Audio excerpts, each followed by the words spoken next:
खबर यहां पर शामिल कर लेते हैं पड़ोसी मुल्क की। भारतीय रक्षा अनुसंधान संगठन यानी डीआरडीओ बहुत जल्द भारत में बने लेजर हथियार दुर्गा 2 का सफल टेस्ट करने वाली है। ये अब तक की बहुत बड़ी खबर है, ये बहुत बड़ी डेवलपमेंट है नाजरीन जो कि हुई है। और मैं आपको ये बता दूं कि इस पूरे खित्ते के अंदर, लेकिन ये जो नई टेक्नोलॉजी है ना, मतलब इससे आप बिजली की रफ्तार से, लाइट की रफ्तार से आप अपने टारगेट्स को डिस्ट्रॉय कर सकते हैं, यानी कि मिली सेकेंड्स। मतलब ऐसे कैसे मुमकिन हो सकता है? और हमारे लोग बड़ा कहते हैं जी जॉइंट स्ट्रेटजी होनी चाहिए, सिनर्जी होनी चाहिए, ये होना चाहिए, वो होना चाहिए, इंडिया से थ्रेट आ रहा है। काश इस्लामाबाद के अंदर कोई ऐसा हॉस्पिटल होता जो श्रीनगर के हॉस्पिटल का मुकाबला करता, अगर कुछ टाइम पहले की बात की जाए तो इंडिया अपने जो डिफेंस इक्विपमेंट्स हैं वो लेता था या तो यूएस से या फिर रशिया से, लेकिन अब वो अपने होममेड इक्विपमेंट्स बना रहा है। बिकॉज पाकिस्तान जो है उनको पता है कि इंडिया इनके लिए वाकई एक खतरा है। So that is why the Chinese think Durga, जिसे किसी भी जगह से लॉन्च किया जा सकता है, इसकी चपेट में आने वाला पूरी तरह से समाप्त हो जाएगा। पाकिस्तान और इंडिया के आपस में जो है वो मिसाइल हैं। तो जैसे मैंने कहा कि there is a strong probability. अगर बात करें टेक्नोलॉजी की, मिसाइल टेक्नोलॉजी की या इकोनॉमी की, दोनों में इंडिया बहुत तेजी से ग्रो कर रहा है। तो ये आईएमएफ को इस वक्त, जब अब अप्रैल में तो हमारे लिए बहुत बर्बादी होगी अगर हमें प्रोग्राम ना मिला। बात आगे बढ़ाने से पहले मैं ये बताऊं कि चूंकि वो एक्स की सर्विसेज अभी तक पाकिस्तान में उनमें खलल आ रहा है, बहाल नहीं हुई। लेकिन इंडिया के कहते हैं कि हमारी पाकिस्तान से कोई लड़ाई नहीं भाई, ये बड़ा छोटा मुल्क है, अगर हमने लड़ाई करेंगे भी तो चाइना से करेंगे, पाकिस्तान और हमारा कोई मुकाबला नहीं है। ये एक ऐसा हथियार है जिसके एक वार से पाकिस्तान का पूरा ग्लेशियर तबाह हो सकता है। पाकिस्तान ऑक्यूपाइड कश्मीर के लोगों ने वो कर दिया जिससे पाकिस्तान में भूचाल आ गया है। पीओ के निवासियों ने कश्मीर के नाम पर सालों से किए जा रहे अत्याचारों के विरोध में आवाज उठाई और यहाँ तक बोल दिया कि जिस रफ्तार से श्रीनगर में विकास हो रहा है वैसा विकास तो इस्लामाबाद में भी नहीं हो रहा। दोस्तों, चीन अब दुम हिलाएगा और पाकिस्तान भारत के सामने गिड़गड़ाएगा, क्योंकि उनका नक्शा बदलने की पूरी तैयारी भारत ने कर ली है। भारत जिस खामोशी के साथ फ्यूचरिस्टिक हथियारों को विकसित कर रहा था, उसका तूफान जल्द ही आने वाला है। यह कोई छोटा मोटा तूफान नहीं होगा, बल्कि दुश्मनों को अटैक देने वाला बवंडर होगा, क्योंकि भारत इस जाबर तकनीक को विकसित करने में जुटा हुआ था। वे जल्द ही भारतीय सेनाओं को मिलने जा रही हैं। दरअसल दोस्तों, भारत के तरकश में दो ऐसे तीर आ गए हैं जिनका नाम सुनते ही दुश्मन डर के मारे कांपने लगेगा। केवल एशिया में ही नहीं, बल्कि पूरे यूरोप में भारत के इन दोनों शक्तियों की गूंज सुनाई दे रही है। मतलब अब दुश्मनों का दी एंड करने की तैयारी भारतीय सेना ने पूरी कर ली है दोस्तों।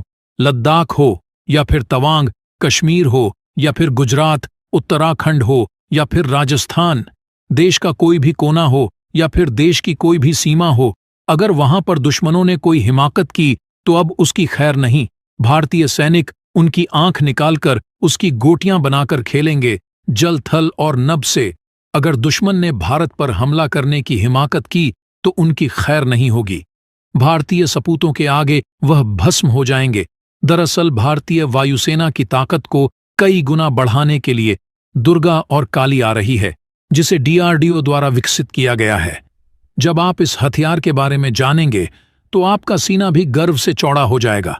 रक्षा अनुसंधान एवं विकास संगठन ने ऊर्जा निर्देशित ऐसे हथियार तैयार किए हैं जो अंतर्राष्ट्रीय सीमा पर दुश्मन के किसी भी उपकरण, वस्तु या आदमी पर कहर बनकर टूटेंगे।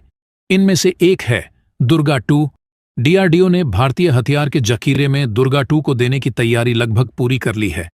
नमस्कार दोस्तों, मैं हूं भुवन, आप देख रहे भुवन सबर एवन। तो दोस्तों, आप पाकिस्तान का खैर नहीं, आप पड़ेगा भारी, क्योंकि भारत बना रहा है ऐसा हथियार जो हमारे ब्रह्मोस से भी बहुत बड़ा हथियार। तो ब्रह्मोस मिसाइल घुसा था जो पाकिस्तान की रेडार सिस्टम नहीं पकड़ पाई थी। वो सुपरसोनिक ब्रह्मोस मिसाइल था। अब बनने जा रहा है लेजर हथियार दुर्गा 2। तो बहुत जल्द टेस्ट कर लिया जाएगा डीआरडीओ के द्वारा। तो दोस्तों, पाकिस्तान मीडिया आपसे चर्चा करने लगा है और रोने लगा है। जो चलो देखते हैं आगे। जल्दी ही इसके ऑपरेशनल हो जाने की उम्मीद है। ये हवा, समुद्र और सतह से मार करने में सक्षम है। दुर्गा 2 को किसी भी जगह से लॉन्च किया जा सकता है। इसकी चपेट में आने वाला कोई भी हथियार पूरी तरह से खत्म हो जाएगा। आपकी जानकारी के लिए बता दूं, कि दुर्गा 2 देश की एक विशिष्ट गोपनीय परियोजना है, इसलिए के बारे में बहुत अधिक जानकारी नहीं मिल सकी है, लेकिन सूत्रों के हवाले से मिली जानकारी के अनुसार यह 4 लेजर तकनीक पर आधारित यंत्र होगा। 100 किलोवाट की क्षमता वाले इस प्रणाली से लेजर बीम के जरिए किसी भी ड्रोन जैसे ऑब्जेक्ट को 1.5 से 2 किलोमीटर की ऊंचाई पर हवा में ही नष्ट किया जा सकेगा। अगर बात करें टेक्नोलॉजी की, मिसाइल टेक्नोलॉजी की या इकोनॉमी की, दोनों में इंडिया बहुत तेजी से ग्रो कर रहा है। लेकिन पाकिस्तान में आज भी ये नजरिया दिया जाता है इंडिया को हम घुस के मारेंगे, इंडिया को हम ये करेंगे। क्या लगता है कि जैसे उसकी इकोनॉमी ग्रो कर रही है, जैसे उनका टेक्नोलॉजी ग्रो कर रहा है, टेक्नोलॉजी में वो ग्रो कर रहे हैं, हमें अब सोच बदलनी चाहिए या नहीं? असल में जी बात यह है कि 70 साल 75 साल हो गए पाकिस्तान बने हुए। हमारे जो मुल्क के जो हुक्मरानी रही ना, असल में तो एस्टेब्लिशमेंट के हाथों में रही है, ठीक है। तो उन्होंने इस कार्ड को खेला हुआ है कि इंडिया के साथ चूंकि जंग करनी है, हमने उनको मारना है, ठीक है। तो हमें यही पढ़ाते रहे हैं आज तक कि इंडिया हमारा दुश्मन, ठीक है वो हमारा दुश्मन है, लेकिन आपने उसको अगर फतह करना है तो टेक्नोलॉजी के लिहाज से फतह करें, ठीक है। पहले नंबर पे दुश्मन समझना नहीं चाहिए, दौर चेंज हो चुका है। लेकिन नहीं, वो तो आपकी बात ठीक है, लेकिन किसी हद तक कायदे आज़म ने ऐसे तो नहीं पाकिस्तान बना दिया ना, ठीक है ना। हमारा आप आज देख लें कश्मीर में वहाँ पे क्या हो रहा है, वहाँ पे उनको घरों से निकाला। कायदे आज़म ने पाकिस्तान बनाया था, उस पाकिस्तान में बांग्लादेश भी था, वो बांग्लादेश तो बांग्लादेश क्यों हुआ अलग? इसी वजह से हुआ ना कि बांग्लादेश को उनके हकूक नहीं दिए गए, ठीक है ना। अगर वो आप जो बात कर रहे हैं दुश्मन है किसी लॉजिक के साथ, मैं ये कह रहा हूँ बांग्लादेश हमारे दुश्मन इस लिहाज से है ना कि वो अखंड भारत चाहता है ना, वो तो चाहते नहीं था कि हम भी तो गजवा हिंद की बात करते हैं। वो गजवा हिंद तो वो तो एक देखे जी, वो तो सुने हदीस के लिहाज से जो है वो तो है, जो हदीस में वो तो पूरा होना है। अब गजवा हिंद कहाँ से लड़ा जाएगा हमें नहीं पता कि उस वक्त हिंद के इलाके में कौन कौन से शामिल थे, लेकिन लड़ा जाएगा वो और वो फतह होगी। बात सिर्फ ये है कि हमें अपने आप को देखना चाहिए कि हाँ बिल्कुल भी हमें अपने आप को देखना चाहिए।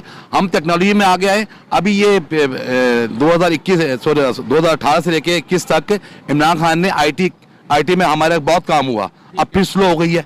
तो हम भी काम हुआ, लेकिन अगर इंडिया की आईटी की तो कुछ भी नहीं है, वो तो इंडिया की आईटी की इंडिया की तो आप आईटी संभाल लें कि वो तो पता नहीं अपने मुल्क का जो उनके जन्म मुबादला है वो तो कई गुना आईटी से कमाते हैं, हम तो उसमें मुकाबले में सिफर है। बिल्कुल यही तो बात कर रहा हूँ ना सर, आप शायद मेरी बात नहीं समझ रहे कि हम आज तक यही कहते हैं कि जी उन्हें ये कर देंगे, गलत कहते रहे ना, गलत कहते रहे, बिल्कुल गलत कहते हैं। हम ड्रामे बनाते हैं, हम ड्रामों में जाके उनको घुस के मारते हैं, बस ड्रामों में और फिल्म ड्रामों में मारते हैं। 71 की जंग देखने, पैसों की जंग देखने, पैसों की जंग शुरू जब हुई थी, ठीक है उन्होंने रात को हमला किया था, लेकिन उसके बैकग्राउंड देखे ना पीछे जाके, तारीख पढ़े तो हमें बताया जाता रहा कि मुजीबुर रहमान जो है ना वो गद्दार था, गद्दार नहीं था, वो मेजॉरिटी जीता तो उसको आप हुकूमत दें, आपने नहीं दिया, आप तो बंगाली को समझते नहीं थे, ठीक है। दूसरे नंबर पे रात को हमला करें या दिन में हमला करें, जंग के अंदर ये कोई कहीं पे लिखा हुआ है कि सिर्फ दिन में हमला करना है? बात असल में ये है कि जो 65 की जंग हुई थी ना, उसके पीछे तो आप सितंबर से पीछे भी तो चले जाए ना, तो क्या आप 71 की जंग की बात कर रहे हैं? नहीं 65 की जंग, उसमें भी तो पीछे आप क्या करते रहे ना।